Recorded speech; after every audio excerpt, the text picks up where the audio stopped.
अस्सलाम वालेकुम। आज लिटरेरी थ्योरी में हम फेमिनिज़म का टॉपिक डिस्कस करेंगे। फेमिनिज़म एक ऐसा स्कूल ऑफ थॉट है जो कि एग्ज़ामिन करता है कि लिटरेचर किस तरीके से रिफ़्लेक्ट करता है और अंडरमाइन करता है, रीइंफोर्स करता है पॉलिटिकल, सोशल, इकोनॉमिक और साइकोलॉजिकल ऑपरेशन कि किस तरीके से औरतों का पे जुल्म हो रहा है साइकोलॉजिकली, इकोनॉमिकली, पॉलिटिकली। तो फेमिनिज़म को अगर हम देखें तो मेन कंसेप्ट फेमिनिज़म का यही है कि एक ऐसा बिलीफ जिसमें औरतों को सोशली तौर पर, इकोनॉमिकली और पॉलिटिकली इक्वल राइट्स दिए जाएं। तो हम ये देखते हैं कि 4 वेव्स आई हैं, कभी कभार 3 वेव्स का भी ज़िक्र होता है। तो फर्स्ट वेव जो है फेमिनिज़म की वो आई थी 19वीं से अर्ली 20th सेंचुरी में, और ये वुमेन राइट्स के बारे में बात करती थी, वोट का, कि औरतों को वोट देने का भी हक हो और प्रॉपर्टी में भी इक्वल राइट्स मिलने चाहिए। फिर सेकंड वेव आई। सेकंड वेव 1960 से 1970 के दरमियान थी, और औरतें जो थीं वो इक्वल सोशल और लीगल राइट्स की डिमांड करती थीं, और इनका स्लोगन था पर्सनल इज़ पॉलिटिकल। और साथ में फिर थर्ड वेव जो आई वो 1990 में आई, और इसने क्रिटिसाइज़ किया सेकंड वेव को, क्योंकि जो सेकंड वेव थी वो सिर्फ अपर मिडिल क्लास औरतों पर फोकस करती थी। थर्ड वेव के अंदर तमाम रंग की औरतें, तमाम रिलीजन्स की औरतें, तमाम मुल्कों की औरतों के लिए इक्वल राइट्स की डिमांड की गई। फोर्थ वेव 2012 में आई, और ये वुमेन एम्पावरमेंट की बात थी, और इंटरनेट के ज़रिए ये वेव फैली।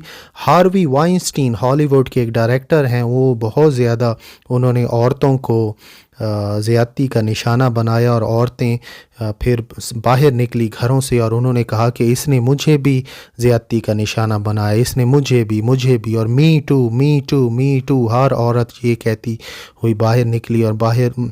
तो ये फोर्थ वेव हम मी टू मूवमेंट को कहते हैं, और मी टू मूवमेंट का ये असर हुआ कि हार्वी वाइंस्टीन को गिरफ़्तार कर लिया गया और आजकल वो जेल में है। तो बहुत फोर्थ वेव भी बहुत इम्पोर्टेंस रखती है। अब हम की आइडियाज़ को डिस्कस करते हैं फेमिनिस्ट क्रिटिसिज्म में। तो पहला आइडिया है पैट्रियार्की का। ये सेंट्रल कंसेप्ट है, और पैट्रियार्की का मतलब होता है ऐसा सिस्टम जिसमें मर्दों के पास प्राइमरी पावर हो और अथॉरिटी हो सोसाइटी में, सोशली तरीके से, इकोनॉमिकली, पॉलिटिकली, रिलीजियसली, हर तरीके से। तो फेमिनिस्ट क्रिटिक्स बड़े अवेयर हैं इस बात से कि किस तरीके से हमारे जो इंस्टीट्यूशंस हैं वो पैट्रियार्किकल वैल्यूज़ को प्रमोट कर रहे हैं, और बिलीफ ये दे रहे हैं कि औरतें इन्फीरियर होती हैं मैन से।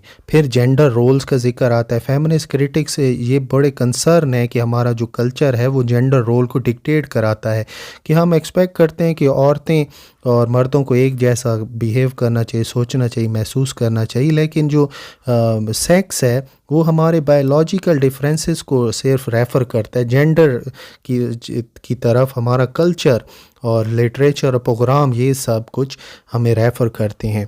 इससे एक ऐसा रोल प्ले होता है जो कि अनरियलिस्टिक होता है और काफ़ी डैमेजिंग होता है, दोनों मर्दों के लिए भी और औरतों के लिए भी। नेक्स्ट अगर हम बात करें तो फेमिनिस्ट ये बात मानते हैं कि जो जेंडर है ये सोशली कंस्ट्रक्टेड होता है, बायोलॉजिकली नहीं होता।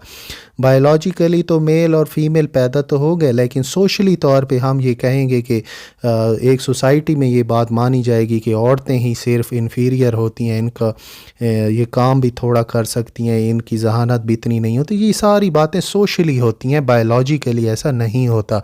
बायोलॉजिकली मेल और फीमेल दोनों को बराबर पैदा किया गया, और दोनों के दरमियान इक्वल टैलेंट है, दोनों के अंदर इक्वल एबिलिटी है चीज़ों को समझने की।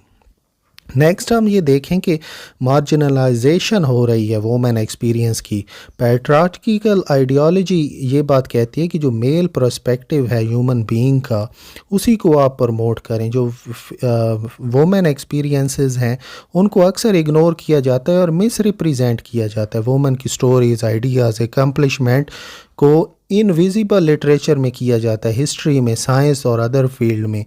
और यही बात आप ये देखें कि मार्जिनलाइजेशन लिटरेचर में कितनी ज़्यादा है कि जब जॉर्ज इलियट का असल नाम था मैरी एन एवंस, वो जानबूझ के उन्होंने अपना नाम जॉर्ज इलियट मेल वाला रखा ताकि लोग मेरी स्टोरीज़ को पढ़ें। वरना कोई मेरी का नावल्स को पढ़ेगा ही नहीं, लोग समझेंगे कि ये तो फीमेल है।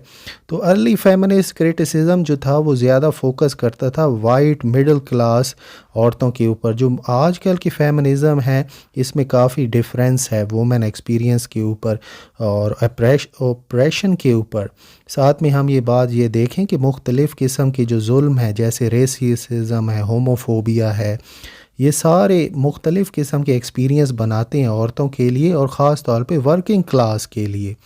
अगर हम नेक्स्ट पॉलिटिकली देखें तो ये एक फेमिनिज़म एक ऐसी फॉर्म ऑफ लिटरेरी स्टडी है इंग्लिश के अंदर जो एक पॉलिटिकल स्टेटस उसने हासिल कर लिया है। और इसका मेन फोकस ये है कि जो जुल्म हो रहा है औरतों पर एक मेल डोमिनेटेड सोसाइटी में, उसको सामने लाया जाए और उसको प्रमोट किया जाए और उसको ख़त्म किया जाए।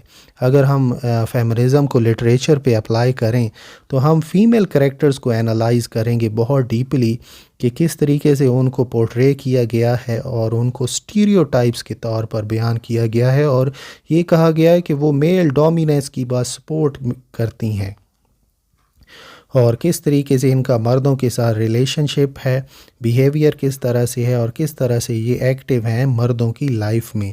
साथ में हम मेल कैरेक्टर्स को भी एनालाइज करते हैं कि किस तरीके से उनकी आइडेंटिटीज़ कंस्ट्रक्ट होती हैं और जो एक्सपेक्टेशंस होती हैं सोसाइटी से में क्या वो पूरा कर रही हैं। अगर मेल लोग अगर वो नहीं कर रहे तो फिर फेमिनिस्ट एक फ़ीमेल कैरेक्टर को आगे उस पे हमें ध्यान देना होगा, उसको प्रमोट करना होगा।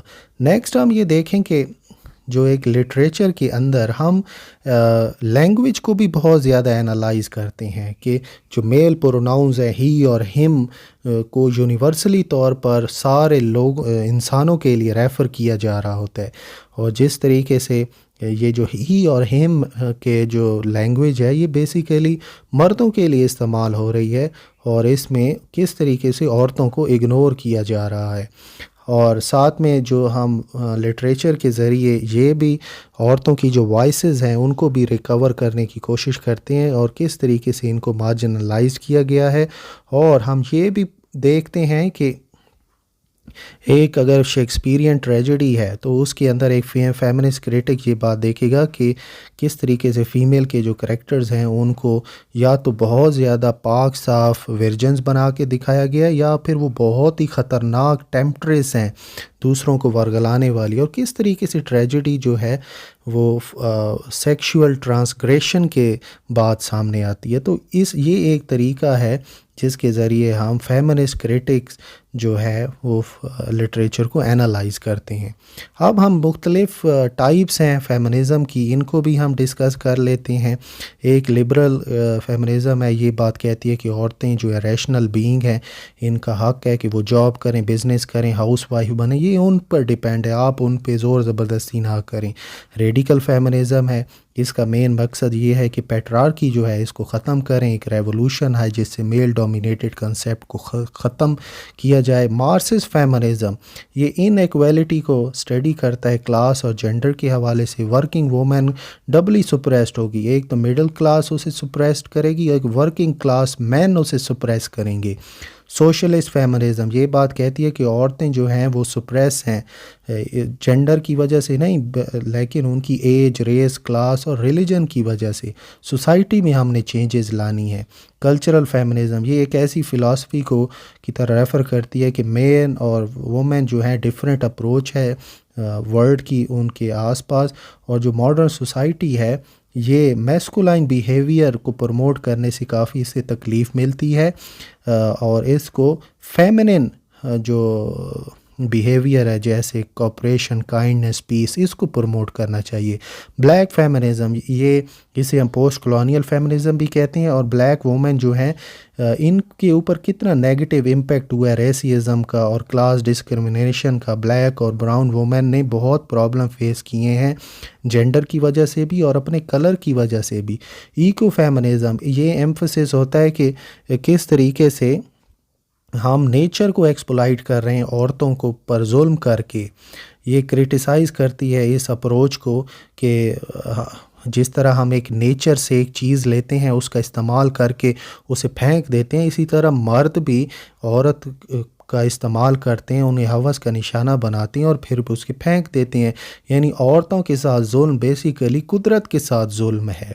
और ये बात आपने फेमिनिज़म और डेथ एक बुक आई थी 1974, उसमें ये कंसेप्ट सामने आया। जेंडर ट्रबल जो है ये जूडिथ बटलर सामने लेकर आए, और ये जो कन्वेंशनल अंडरस्टैंडिंग है जेंडर और आइडेंटिटी की, इसको ये चैलेंज करता है।